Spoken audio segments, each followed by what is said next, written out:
The White House is on defense as President Obama faces criticism for choosing to continue his overseas trip and even attended a baseball game in Cuba. The former CIA director suggesting this was a sign that the president doesn't view the attacks as all that important. I'm going to say something that's going to sound pretty harsh, but I think it's true. That wasn't a mistake. That wasn't weakness. That was policy. His going to the ballpark and his spending less than a minute commenting on the attack. I actually believe in his heart of hearts the president's policy is not that big a deal.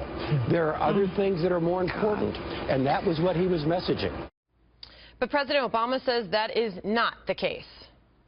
I've got a lot of things on my plate, but my top priority is to defeat ISIL and to eliminate the scourge of this barbaric terrorism that's been taking place around the world. Dr. Sebastian Gorka is the Major General Matthew C. Horner Distinguished Chair of Military Theory at Marine Corps University and author of Defeating Jihad. Good evening to you, sir. Good evening. Great to be on your show. Thank you. So is this criticism of President Obama not coming home following these attacks, is it warranted? Well, you've just quoted a career Air Force general, head of the Central Intelligence Agency, and I tend to agree with General Hayden. The statements made by the president smack of the Marie Antoinette-ish attitude, the let the people eat cake.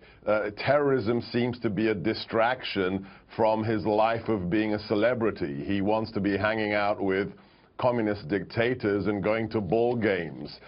ISIS is simply not treated as a threat by this president, or at least he doesn't give the impression that he really cares about our allies and the Americans that were wounded. So let's think about the White House response to that, Dr. Gorka, though, President Obama's response to that is he says that we let the terrorists win if we all stay home and don't go about our daily business. And he said today that ISIS is his number one, that is his top priority. Why is there a disconnect in what we feel and that versus what we see?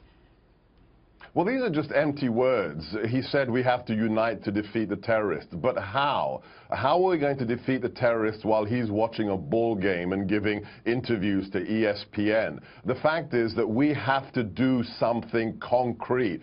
And also, it is the duty of the commander-in-chief to rally the people, to send a message that we will fight and we will destroy this evil scourge that is global jihadism. It's not enough to say, oh, we're on top of it. Remember, the day before San Bernardino, the second largest attack on U.S. soil after September the 11th, both the President and Secretary Kerry said, ISIL is contained and we are winning this war. This is not how you win wars.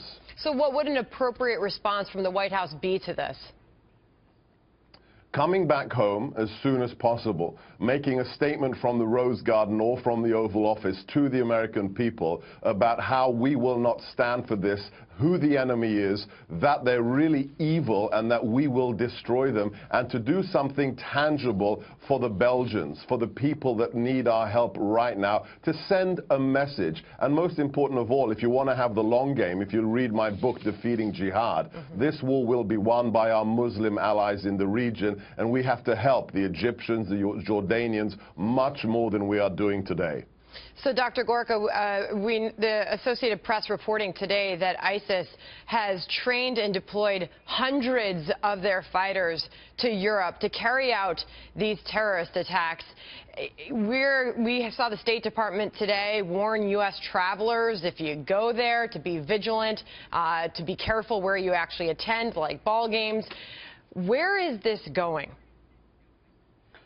You don't have to hypothesize. Just look at the facts. My wife and I published a paper at the threatknowledgegroup.org on the domestic ISIS threat. In the last 18 months, we have killed or we have arrested more than 95 people in America linked to ISIS. So the jihad is already here. It's not just in Brussels, it's not just in Paris or in the Middle East, it is here. They have the capabilities and they have an estimated 6 100,000 Westerners who have been recruited by ISIS, who have Western passports, including American passports, who can travel freely. We must take this threat much more seriously. And House Homeland Security Chairman Michael McCaul saying today that there are open investigations, ISIS investigations, in all 50 of the U.S. states.